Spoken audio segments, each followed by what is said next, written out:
Merhaba arkadaşlar, yepyeni haberlerle karşınızdayız. Mert Ramazan Demir gece 4'te eski evinde. Mert Ramazan Demir kız arkadaşıyla sabaha karşı 4'te Cihangir'deki eski evine girerken görüntülendi. Cihangir'de oturan Mert Ramazan Demir geçen yıl sevgilisi Afra Saraçoğlu ile birlikte Ulus'taki bir eve taşınmıştı.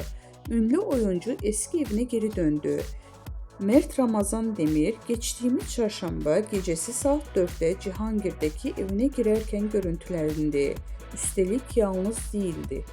Çarşamba akşamı Cihangir'de giren Mert Ramazan Demir mekandan sabaha karşı genç bir kadınla ayrıldı. İkili Demir'in eski evine yürürken objektiflere yansıdı. Apartmanın kapısının arkadaşı anahtarla açarken oyuncu muhabirlerin sorularına cevap verdi. Evime geldim, iyi geceler diyerek içeri girdi.